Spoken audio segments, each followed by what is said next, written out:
Unless you're on the rock or a work tree, you've probably heard about skills. Those are little files or folders of instructions with a huge promise that your agent will finally stop being useless at real work. But the question that I ask myself and I ask other people, do these skills actually help? Do they help you? Write in the comments. And this is exactly what this new benchmark called SkillsBench tested. For a second, across 84 tasks, 11 domains, 7 agent and model setups, and 7,308 runs. And these results are pretty interesting. So, what we see here, we see that the curated list of skills help a lot. On average, we get 16.2 percentage points pass. Self generated skills, on the other hand, basically not at all. And 16 out of 84 tasks adding skills made things worse. So, in this paper, and this here, in this paper, a skill is not just a prompt. So, it's like a package. So, we see a skills.md file, you probably all know that, with step by step procedures. We also see different stuff like optional scripts, templates, examples, references, all the good stuff that we always include in our skills. So skills are being adopted fast, but nobody had like a standard way to measure if they help, when they help, and what kind of skills are actually good. So in this paper in SkillsBench, each of the tasks is run under 3 conditions.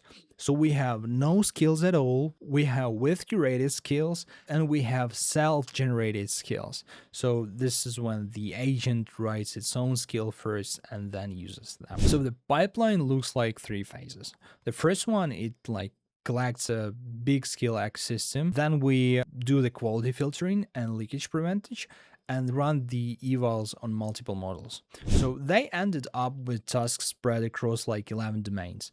And tasks are stratified by estimated human time. We have core, it's like less than 60 minutes. We have extended, it's 1 to 4 hours. And we have extreme, it's like more than 4 hours. So across the benchmark, the curated skills increase average pass rate by 16.2 percentage points, but the gains are not uniform across the domains. So in healthcare, you get like 51 and 9 points. In manufacturing, you get 41 and 9 points. And in cybersecurity, you get 23 and 2 points. But in software engineering, you get only 4.5 points. So if you're hoping that skills magically fix your agent everywhere, probably not the case. It really depends on the domain. And the most important thing is when models are told, write your own skills first, the average effect is like 1.3% versus the baseline. So pretty much nothing. So models benefit from consuming procedural knowledge, but the interesting thing that they can reliably like author and write that procedural knowledge for themselves.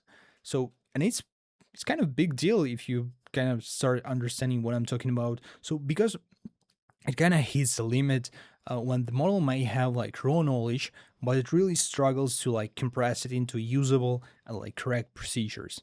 So even like curated skills aren't like universally good.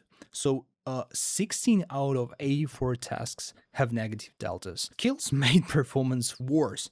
So why might this happen?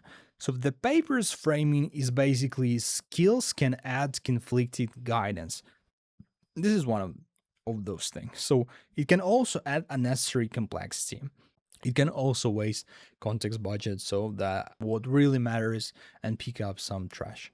So they looked at how many skills you give the agent per tasks. If you give like 2 to 3 skills, it gave like the biggest boost. So you get 11.6 points. So if you give 4 and more skills, it really dropped to like 5.9 points. So we see like things don't scale here. So more skill doesn't equal better. And past a certain point, it becomes cognitive junk, basically. They also compared complexity levels of skill docs. So in details, you get like 18.5 points. And in standard, you get 10.1 points. For the comprehensive, you actually get the negative and you get to minus 2.9. So how can we translate it into real world?